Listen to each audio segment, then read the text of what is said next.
Hola, bienvenidos a otra conversación pendiente. En 1996, en la Asamblea General de la FAO, de la Organización de las Naciones Unidas para la Alimentación en Roma, empezó a hablarse de un concepto que ya tiene entonces casi 30 años de historia. Ese concepto es la soberanía alimentaria. La soberanía alimentaria toma, obviamente, ese término de las constituciones de nuestros países, de nuestros estados-nación, de qué es eso de tener el control sobre un territorio y lo extrapola a una idea de que los pueblos tienen que poder contar con una soberanía en su producción, alimentación, que guarde relación con su cultura y que pueda obviamente garantizar ese derecho para todas y todos los habitantes de un territorio. Esto por supuesto tiene discusiones amplias y ha tenido debates en el mundo entero, sobre todo pensando que en esa década de los 90 un país o países como Colombia empezaron a establecer tratados de libre comercio que quebraron sus sistemas alimentarios, que los sometieron y sometieron sus semillas a prácticas que ya vamos a descubrir hoy, muchas de ellas cuáles fueron. Por eso para mí es un gusto saludar hoy a el empresario, economista, ex empleado bancario, y alguien que se ha tomado el trabajo de estudiar el tema de la alimentación en Colombia de una manera seria y sostenida, no solo desde la lógica de la conceptualización, que también, sino también desde la lógica de conocer a la gente que trabaja en la alimentación, que siembra en los alimentos en Colombia. Juan, bienvenido a Conversaciones Pendientes. Juan David, muy buenos días. Es un placer participar acá en tu programa. Bueno, Juan, hice un pequeño contexto histórico para que quienes nos ven entiendan de qué vamos a hablar hoy. Y me gustaría entonces preguntarte, ¿qué es eso de la soberanía alimentaria? ¿Qué es eso de la seguridad alimentaria? ¿Hay alguna diferencia entre esas dos ideas? ¿Cuál es la discusión que comenzó a darse en los 90 sobre este tema del que yo sé que tú has estudiado lo suficiente y nos puedes contar, iluminar y ayudar a entender qué es lo que pasa con la alimentación en este país? En este tema vital, conceptualizando, hoy de lo que hablamos es del derecho a la alimentación. Es un derecho progresivo que incluye soberanía alimentaria, pero también no solo es derecho a la alimentación, sino a la nutrición adecuada. Como un resumen de las diferentes posturas con respecto al tema de la crisis del hambre, ¿no? Que hace tiempo ronda en el planeta y en algunas épocas se manifiesta más, como pospandemia, no solo en Colombia, sino en el mundo.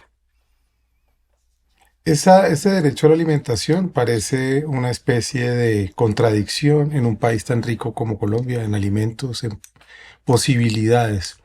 ¿Por qué nosotros estamos aún hoy, con todas las mejoras de las que ya vamos a hablar, en una crisis y no podemos satisfacer que la gente en Colombia no tenga hambre? Es correcto. Las disponibilidades de recursos de Colombia son inmensos en términos de tierra, fertilidad, aguas, un potencial inmenso. Eh, y ciertamente que es a partir de este gobierno donde se enfocan las fuerzas para hacer una revolución en el agro, a partir de una importancia grande en la reforma agraria y en la producción de alimentos en el agro. Aparentemente se hubieran perdido los primeros años, año y medio, en términos de tratar de decidir cuál va a ser el rumbo, el camino. Y así lo vimos con la primera ministra de Agricultura, doña Cecilia López. Y después de 8 meses, entonces llega Jennifer Mojica y comienza el gobierno a darle importancia vital al asunto de la reforma agraria. Reforma agraria y producción de alimentos que no solamente está en el eh, Plan Nacional de Desarrollo, sino también en la Constitución misma del país, artículos 64 y 65, donde el uno contempla la necesidad de entregar tierra a los campesinos y el segundo, la especial cuidado que debe tener el país para la producción de alimentos en el campo. Tú hablas de el cierre de la economía del país como una de las causas del hambre en Colombia y el confinamiento de la pandemia del COVID causó una segunda crisis, digamos, o una crisis más profunda a la que desde los años 90 veníamos arrastrando. ¿Qué supuso ese momento para la crisis alimentaria en Colombia? Desde la pandemia para acá hay varios eventos que ponen de presente para todo el mundo y en todos los nichos de población y ciudades y pueblos la crisis del hambre. Con la pandemia se da el confinamiento de las personas, el cierre de la economía y ver la necesidad de que el Estado debía de hacerse presente con alimentos para las gentes que no tenían cómo comprarlos. Posteriormente, en el estallido social, un año después, por allá en mayo del 2021. 21, ¿qué pasa? Se hace supremamente todavía más acentuada esa crisis y con el asunto de los cierres de vías, proceso que impactó tremendamente el suroccidente de Colombia y otras regiones. Y posteriormente, con la invasión de Rusia a Ucrania, con la crisis de los commodities, la disparada en los precios de trigo, maíz, sorgo, la disparada en los precios de los fertilizantes, impactan la producción de alimentos, se dispara el costo de vida y pues sencillamente se hace totalmente visible la crisis del hambre. Vamos a quedarnos ahí en punta para retomar después y vamos a hacer una especie de elipsis hacia atrás. Y este problema, digamos, se profundiza en los años 90. ¿Qué es lo que le hace el neoliberalismo y los TLC al problema o a la alimentación y a la producción alimentaria colombiana? Correcto. En el momento en que entra en vigencia el tratado con Estados Unidos. Año 93. Bueno, perdón. No, sí. ¿Cierto? Cambio de Más o modelo, menos. ¿cierto? Ujú.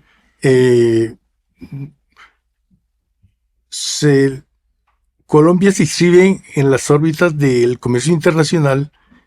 Se liberan muchas cuestiones para importar, exportar y entramos en ese juego. Se olvida la producción de alimentos en el campo, se importa cada día más y más y más. Cosas como que se empieza a importar, por ejemplo, en Colombia, que acá se producía. Se dispara la compra de alimentos. ¿Pero qué? En el exterior. ¿Cuál es alimento? Commodities para producir acá. Ujú. Commodities. Se dejó de producir trigo, cebada, sorgo. Cambia la estructura Y productiva grandes en el zonas agro. del país quedaron abandonadas, digamos, de la Correcto, agricultura. correcto. Y ahora viene la retoma del campo. En los años 22, 23, 24. De este gobierno. Sí. ¿Cuáles son esas señales entonces de lo que ha mejorado con respecto al pasado en estos 3 años? Correcto. Que tú lo has vivido como empresario. Entonces, pasamos a ese proceso de anuncios, de decir que vamos a entregar tierras, pero no se veían, de que vamos a producir alimentos, que vamos a atender la crisis del hambre, que vamos a mejorar en el derecho progresivo a la alimentación y a la nutrición, pero no teníamos cifras.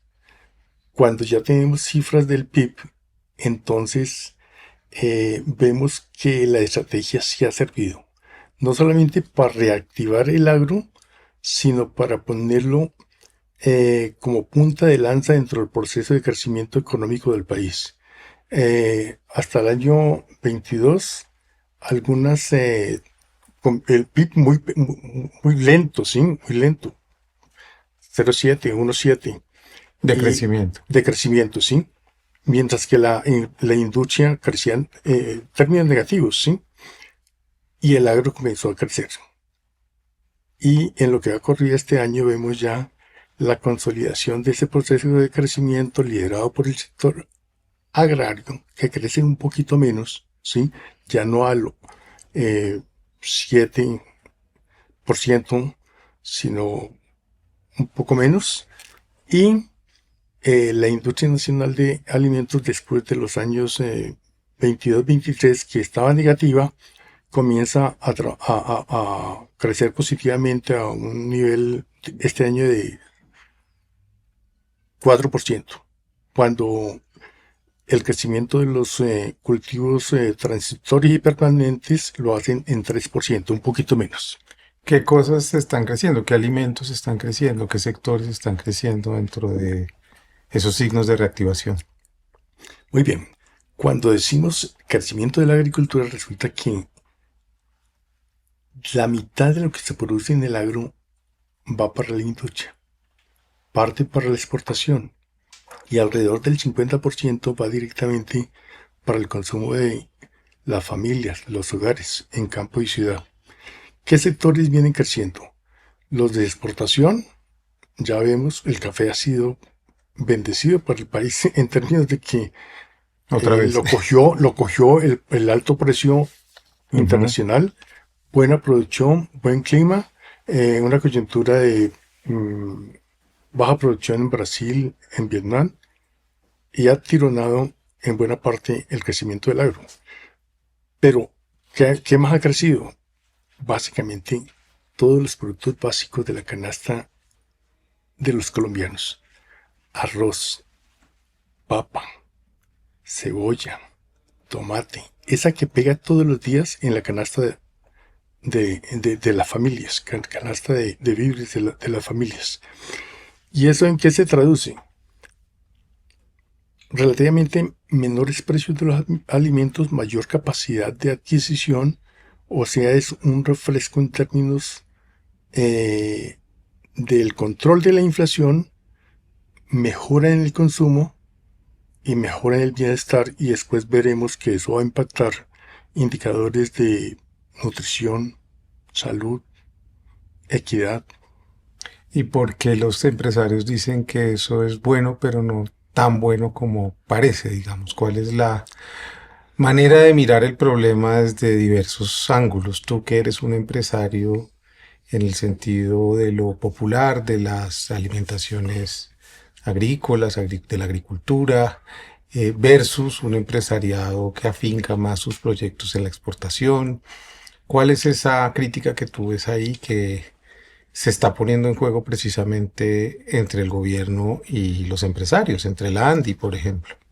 Cuando vemos qué es lo que crece más, ya sabemos aguacate, banano, café,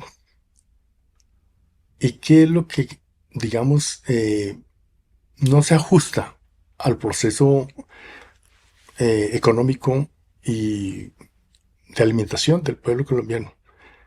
Tenemos sobre oferta de arroz, sobre oferta de papa, hemos tenido sobre oferta año pasado y antepasado de yuca, de plátano. Entonces ahí hay unas preocupaciones. La preocupación de los gremios era que la industria nacional estaba estancada, años 22-23. En el 24 ya da síntomas de llegar a ser positivo, y ya en este año despega. Los buenos indicadores, no solo del PIB nacional, sino también a nivel de los diferentes rubros que conforman el PIB, van mejorando, y otros indicadores macroeconómicos como la inflación son muy buenos.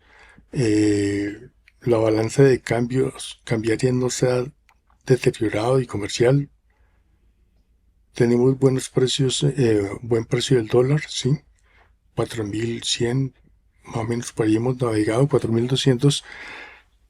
No hay argumentos para que en este momento el empresariado del país se queje Y entonces, ¿tú por qué crees que se quejan? por una postura frente al gobierno. ¿En qué consiste eso? Tú que hablas con mucha gente, con empresarios, ¿qué es lo que resienten? ¿Qué es lo que no les gusta? ¿Qué es lo Hay sectores que se apartan de los conocimientos de algunos de los gremios, como puede ser el sector bananero, como puede ser el sector del aguacate, y otros sectores por ejemplo, el avicultor, que va muy bien, el sector ganadero, Fedegan, ellos no hablan más del gobierno, están bien, están creciendo. La producción de carne de res está creciendo alrededor del 8 el año pasado y este año. ¿Quiénes se quejan? Supongamos que los que más se han podido quejar fueron los de la industria nacional de alimentos.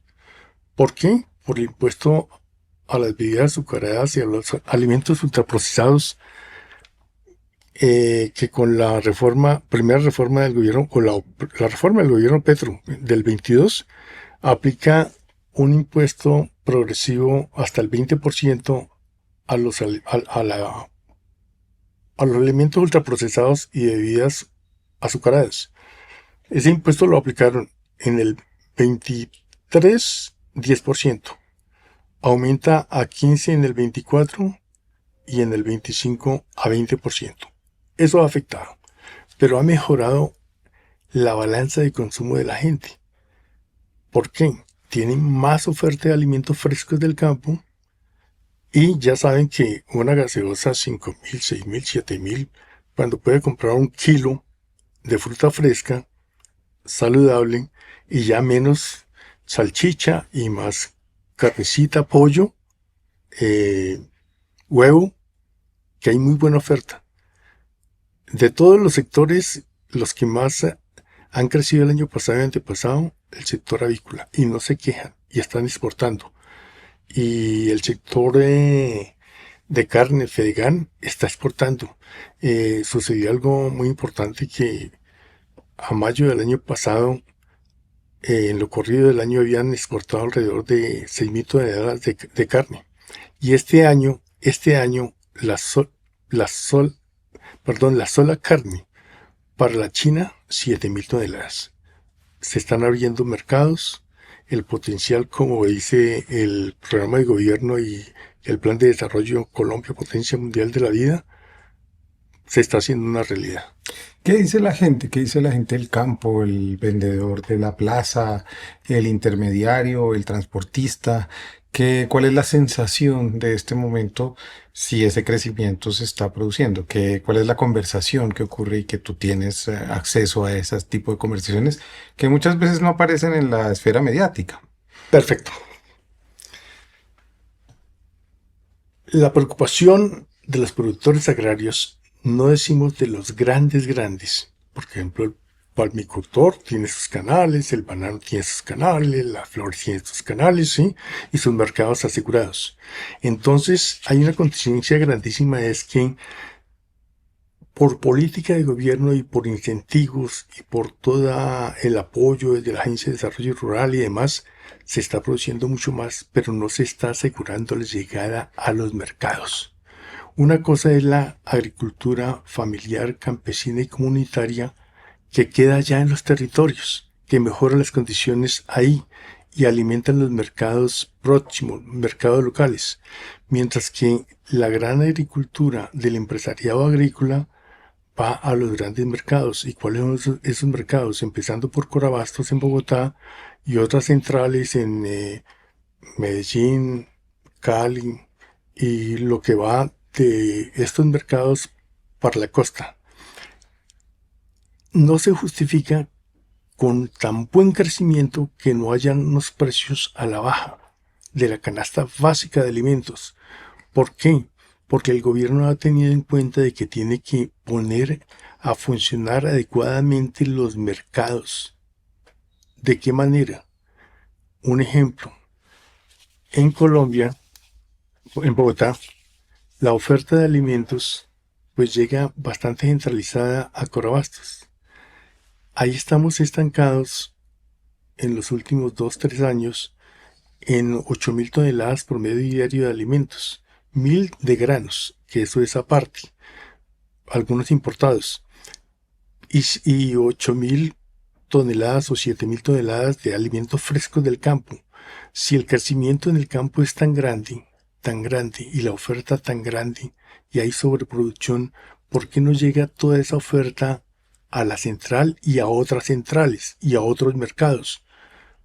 y se queda de pronto en los cultivos o en las calles de pueblos y ciudades, porque la estructura de comercialización está muy fincada en que los mayoristas, por decir algo de un producto, tomate, Corabastos, recibimos 100 camiones.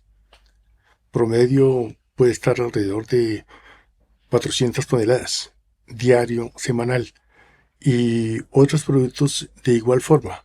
En el caso de la papa, se viene recibiendo lo mismo, o sea, es como una tiendita que sigue lo mismo y no acepta los retos de un campo que está en ebullición, que está produciendo y que tenemos que facilitar esto, que se traduzca en menores precios finales a la canasta del consumidor. ¿Y cuál sería la solución? Digamos, ¿cuál es la propuesta que debería empezar a activarse en un momento de crecimiento de la producción y ese cuello de botella que están produciendo? Perfecto. El gobierno tenía un enfoque de evitar o hacerle el quite a la intermediación, que realmente en un sistema de mercado es difícil obviar el mercado. ¿Por qué? Porque buena parte queda en los territorios, pero la otra parte tiene que comercializarse, o bien acá o bien para afuera. Es normal que los productos que ya llevan una trayectoria como el aguacate pues puedan salir, pero ya vemos que están quedando excedentes de aguacate y estamos viendo en vitrinas de tiendas, supermercados, góndolas de almacenes de cadena, precio de aguacate a muy buen precio. Pero no estamos viendo ese mismo proceso en la papa, que es mucho mayor la oferta, la sobreproducción, y que mientras que hoy en Corabastos están negociando papas entre 40, 35 y 30.000 pesos bulto, en los almacenes de cadena hay kilo de 5, 6, 7.000 pesos.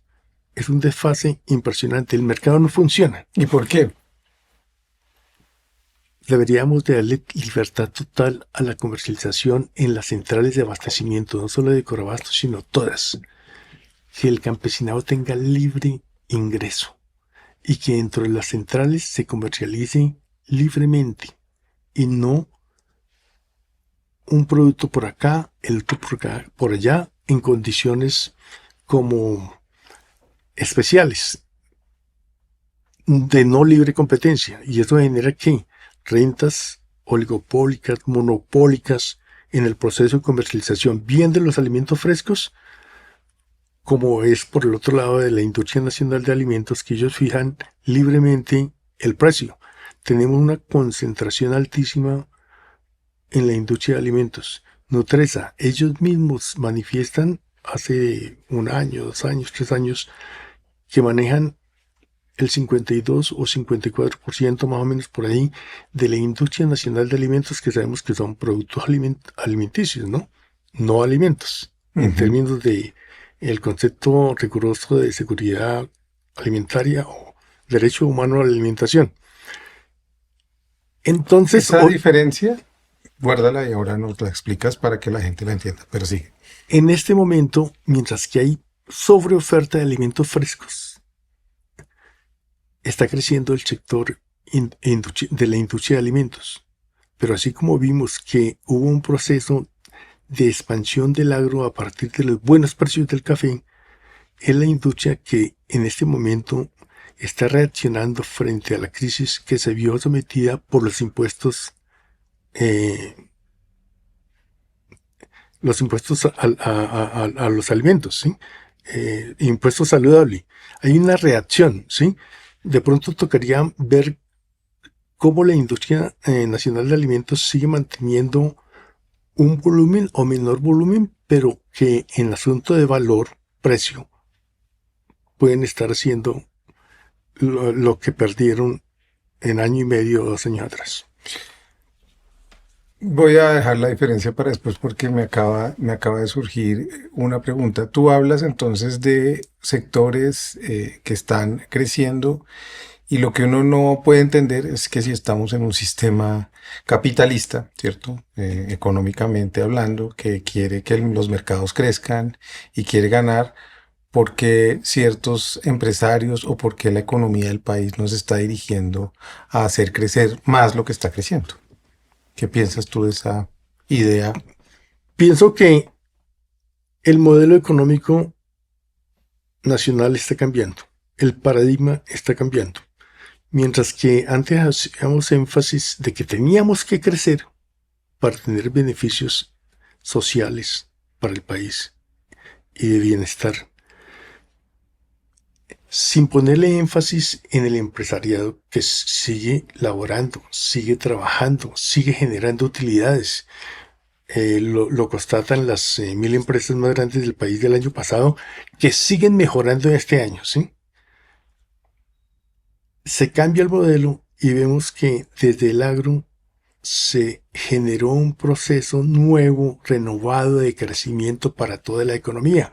Es un principio elemental por allá básico de cuando se está estudiando economía, de que toca tener un mercado ampliado, desarrollado, que demande, pero ese mercado lo hace toda la población del país. Además de eso, pues hay algunos ingredientes como las remesas, está llegando platica, la bonanza cafetera y otros dineros que sabemos que son de dudosa ortografía, pero que están moviendo el país. ¿Tú qué harías si estuvieras del otro lado? ¿Cuál sería tu elección? ¿En dónde se puede invertir hoy en todo esto que está creciendo?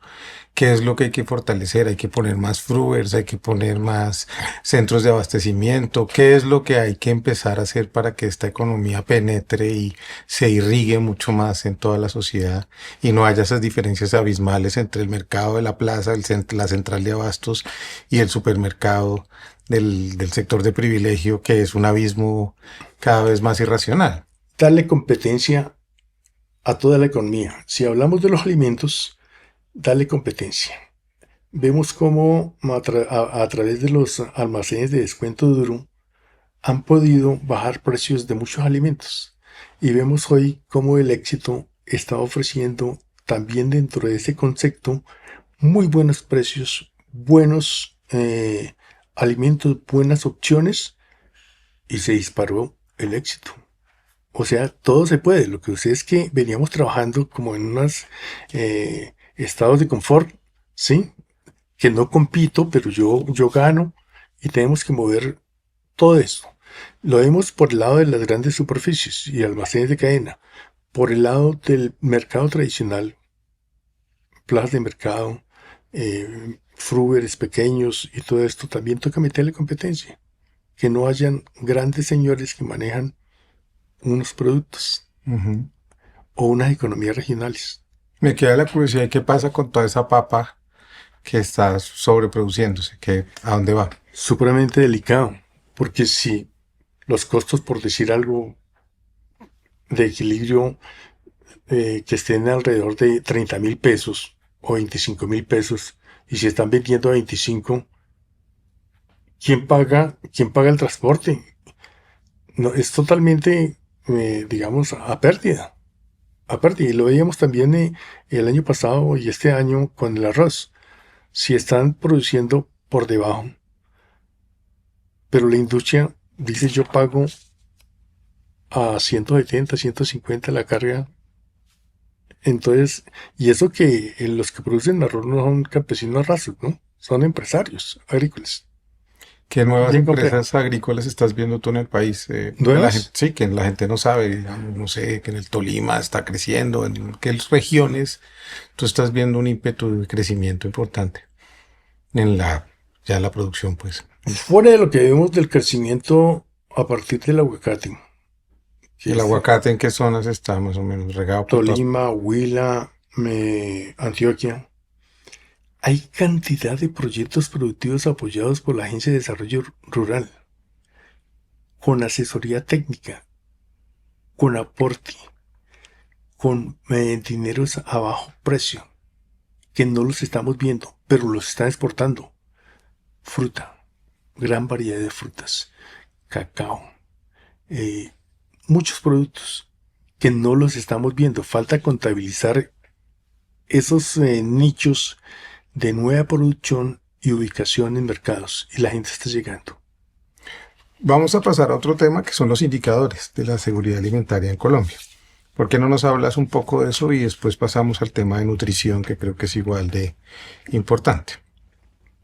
Veíamos que esta revolución agraria y este nuevo modelo de desarrollo y crecimiento que pensábamos que era imposible, pero que hoy lo está validando hasta el Banco Mundial, donde ellos señalan que hay unos procesos básicos hoy en sus evaluaciones que los países deben de tener un marco institucional adecuado que facilite los procesos, una dotación mínima de servicios que facilite los procesos económicos y también unos indicadores de gestión que validen ese nuevo marco para pasar de economías de ingreso medio a economías superiores.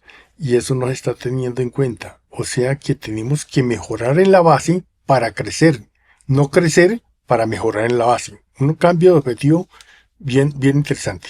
En cuanto a los indicadores, pues básicamente son el indicador de equidad, coeficiente de Gini, que el presidente en días pasados trató de hacer el ejercicio, ¿sí?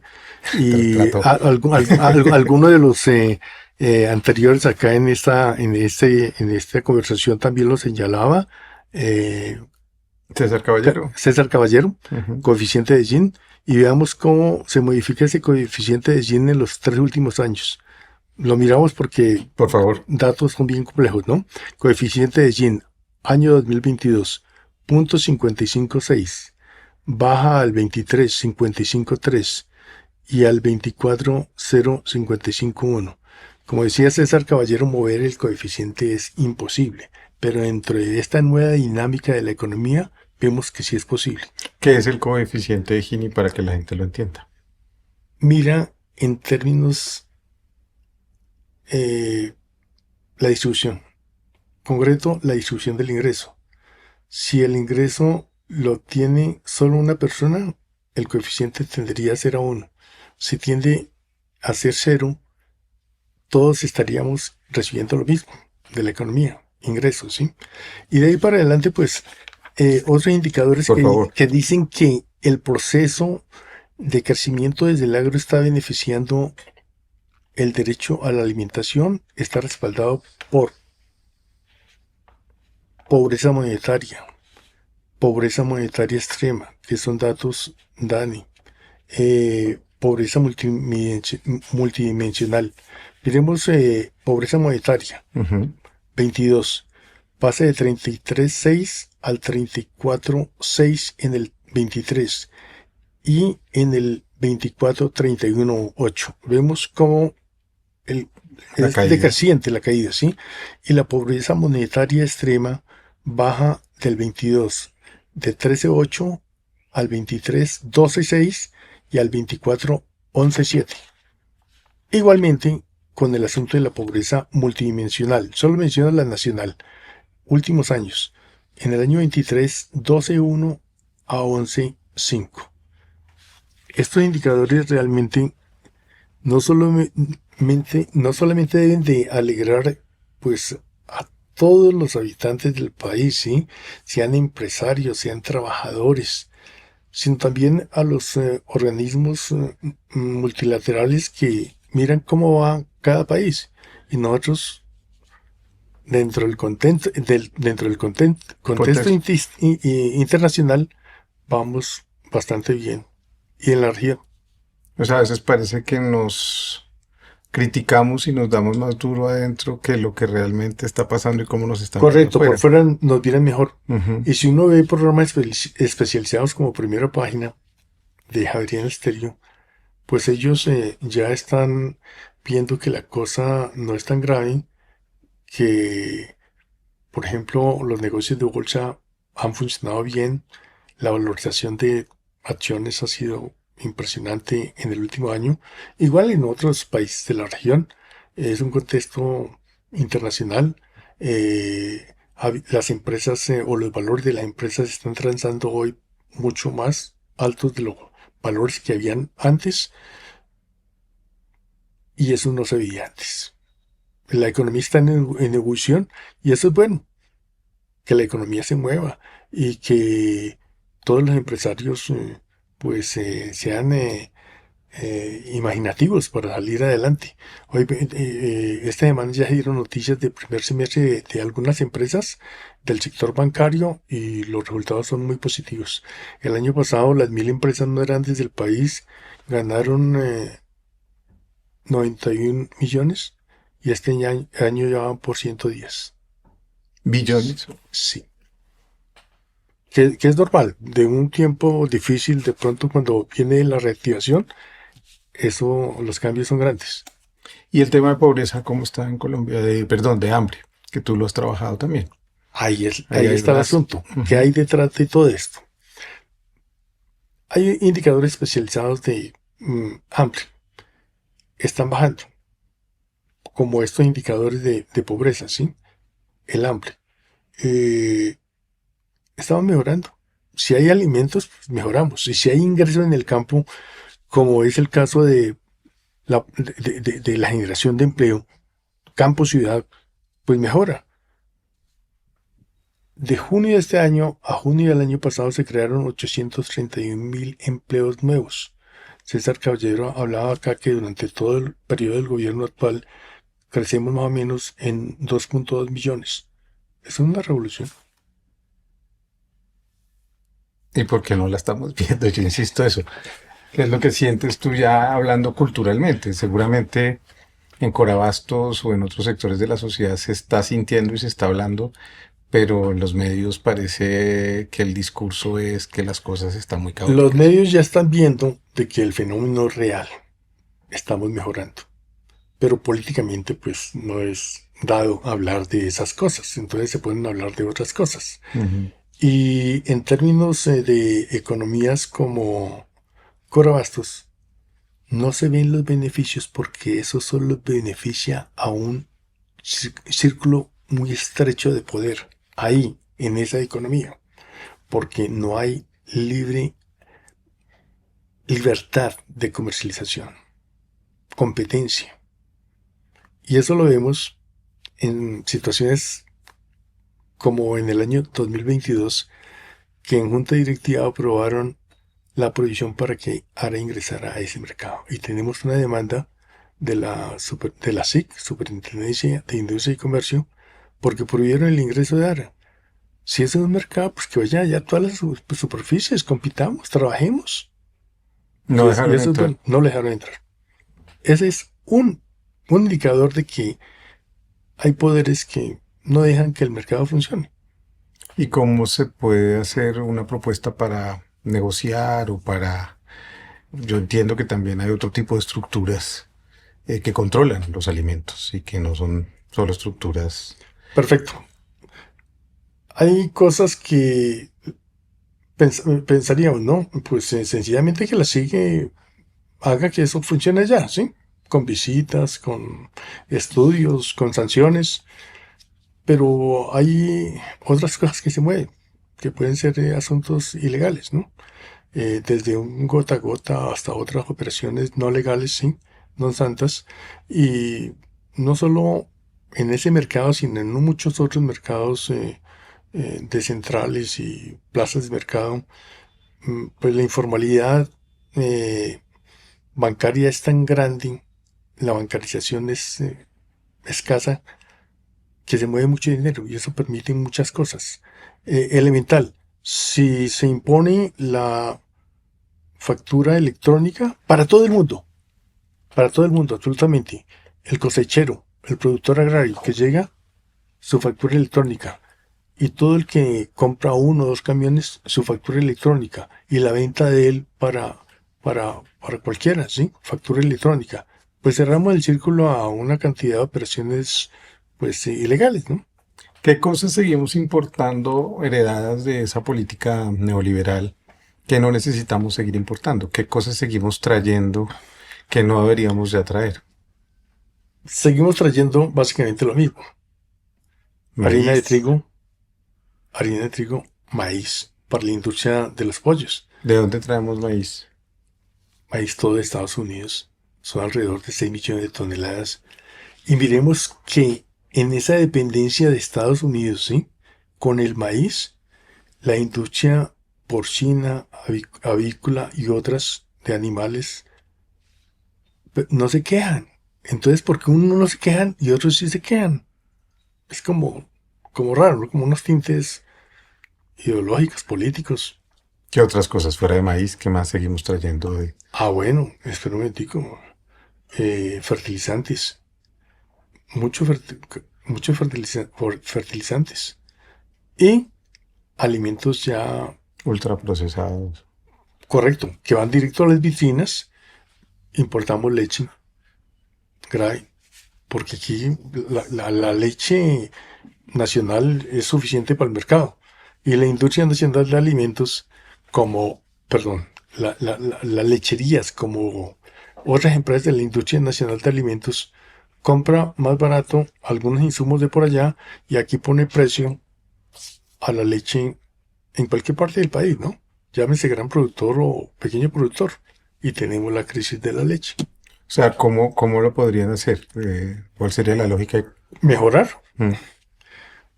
Ahora sí, como dicen las ministras de Agricultura, que son muy versadas y buenas para opinar, dice el plan para la industria, la integración con productores, tener muy en cuenta pues las importaciones, exportaciones y ver que el negocio sea rentable.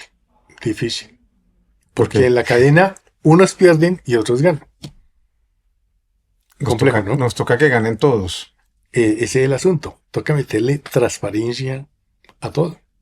Y tú ya No, ves no, signos de ese cambio en algunos sectores, en donde ya hay una transparencia mayor, hay una no. conversación Lo mucho más veía directa. la competencia entre D1 y todas otras cadenas al punto que cadenas tradicionales están de para abajo, D1 sigue consolidado, ahora se está mejorando, sigue mejorando y éxito va volando. Por, Va por- volando como Avianca.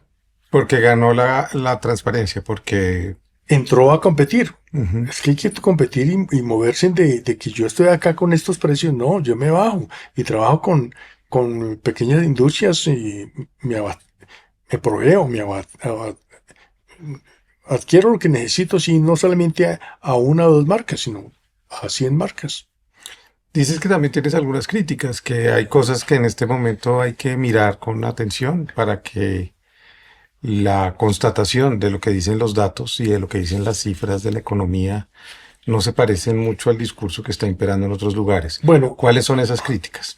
parto de una observación y es que el proceso que ha sido bien difícil para bajar el índice de precio del consumidor, la inflación, ya se está estancando, se venía estancando y de aquí para adelante va a haber un repunte, puede ser ligero, pero vamos a estar navegando ahí, no para abajo, sino ligeramente para arriba. ¿Por qué? Industria Nacional de Alimentos está subiendo precios, a pesar de que hay una oferta de alimentos frescos en el campo. ¿Quién controla eso? Pues bien difícil controlar eso. Pues la CIP puede hacer investigaciones a ver en qué se están... no hay competencia, por decir algo. Una cadena con un precio altísimo y la otra cadena con un precio mucho más bajo. Entonces, ¿qué me decías? No, las críticas Allá, a este momento, digamos. esa.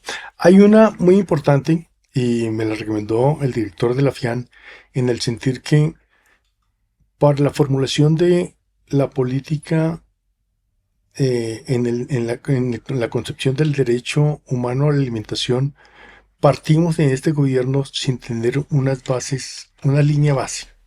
Y esa línea base debería de ser la encuesta nacional en SIM. Es una encuesta que se venía haciendo hasta el 2015 con muchos indicadores, con un diagnóstico tremendamente importante para ver cuáles son los resultados y los avances en la política pública de seguridad alimentaria y nutricional. y no se está haciendo. Si no lo hacemos, entonces ¿de qué partimos? Pues hay otras encuestas y algunas líneas base como el Observatorio de Seguridad Alimentaria, pero es que es con indicadores mucho más pequeños, unas encuestas mucho más pequeñas, mucho más sencillas, y la FIAN que conoce estas situaciones acusa de que no partimos de una línea base. Segundo, que no ha habido una participación en lo que ellos consideran que es el poder popular alimentario y la gestión de esa estructura organizacional que ellos han venido trabajando para hacer que los procesos del derecho a la alimentación sean democráticos desde la base, desde la gente, constructivo, y no así solamente burocrático y con alta incidencia de la industria nacional que va contra el etiquetado de los productos de la industria, contra los impuestos saludables, contra la propaganda para niños El sobre azúcar. alimentos Ujú. y todas estas cosas, ¿sí? Entonces ellos ven que el gobierno no los ha atendido en sus posturas para ser parte de estos procesos de construcción democrática. Ok.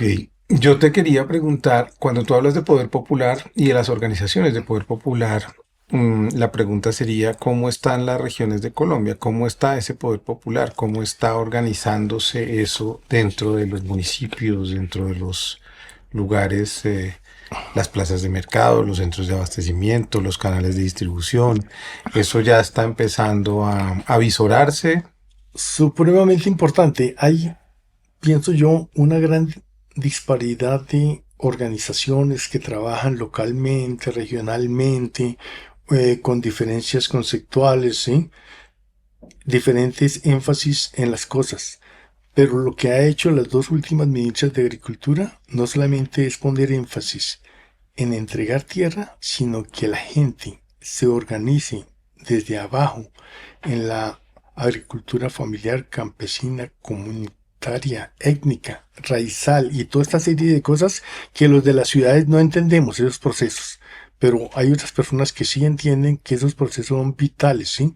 No solamente para garantizar la soberanía alimentaria, sino para buscar mejoras económicas y sociales en las regiones. Se está dando. Se está dando, existen ya Sí, esos signos y sí. estamos. Y el tema final de las exportaciones de alimentos, ¿cómo está? ¿Cómo es el...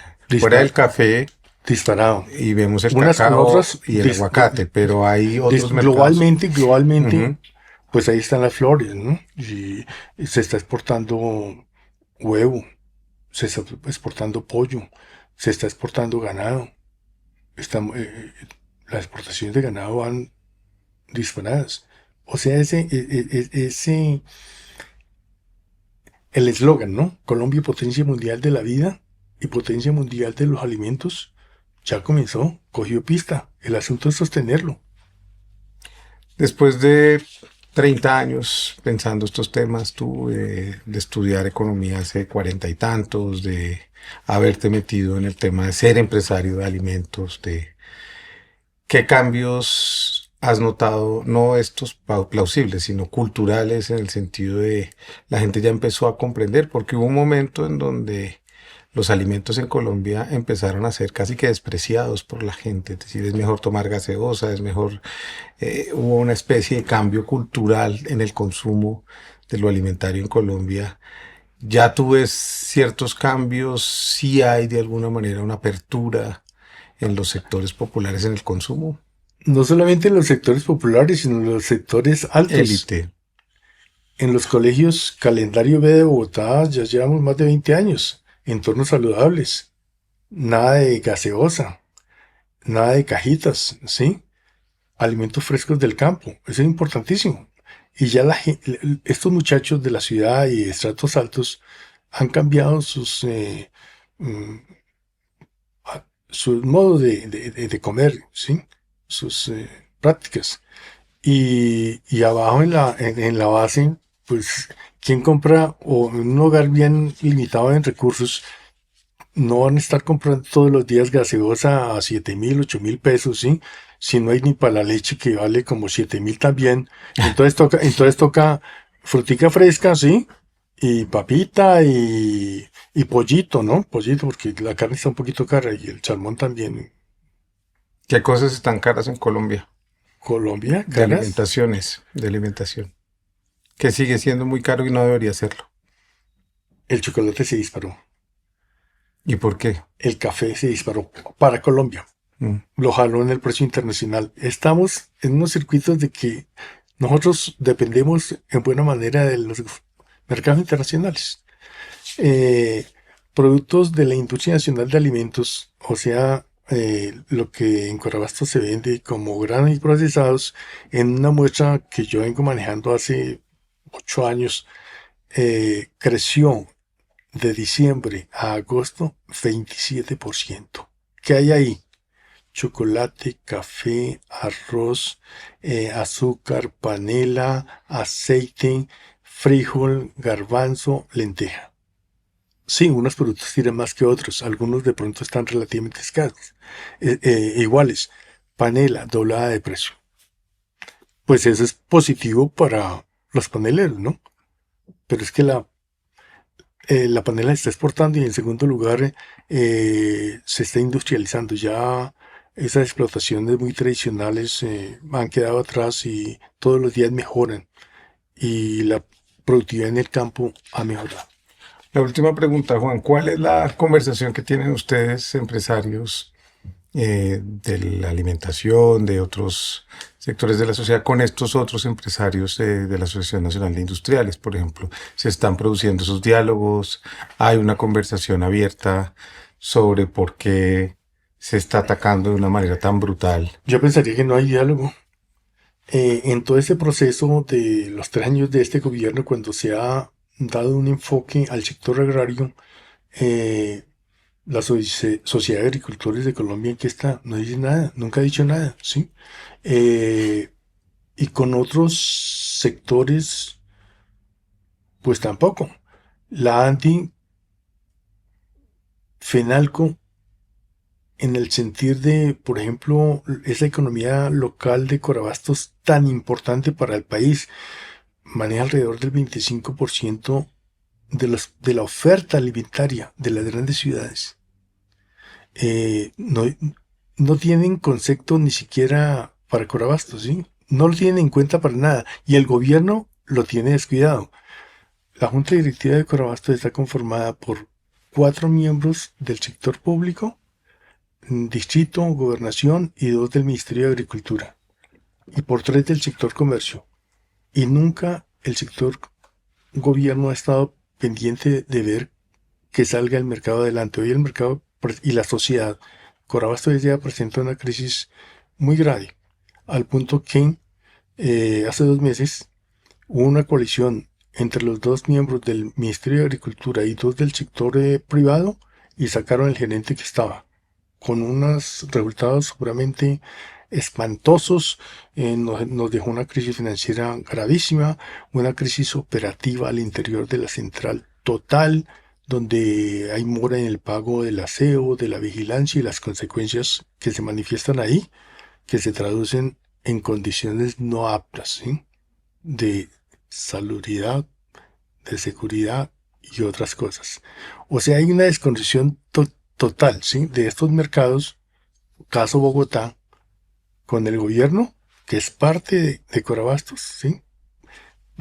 Tienen el 48% del capital, pero tienen mayor representación, 4 contra 3. Y de los gremios, no lo tienen en cuenta para nada. Y cuando uno habla con ellos, eso es una cosa rara ya. Y no lo tienen en cuenta. Y hay un potencial inmenso para hacer efectivo el derecho a la alimentación, ¿sí? Con mercados ágiles, transparentes, legales, ¿sí? Legales, que sean capaces de absorber todas estas ofertas grandísimas de producción y que se hagan efectivas, ¿sí? Mediante los canales de distribución para que lleguen los alimentos como deben de llegar. Si la oferta está muy grande, pues que llegue muy barata al consumidor final. Pues Juan, gracias por estar acá, por abrirnos el espacio mental a que pensemos la economía y las economías de la vida desde otros lugares. Creo que el tema del derecho a la alimentación es un tema que debe estar central en nuestra agenda pública y ojalá quienes a veces no miran hacia donde tenemos que mirar dirijan su mirada no solo por un asunto de dignidad, sino por un asunto también de mercados, de oportunidades y de formas de seguir creciendo y redistribuyendo en este país que necesita que se cumpla ese derecho a la alimentación.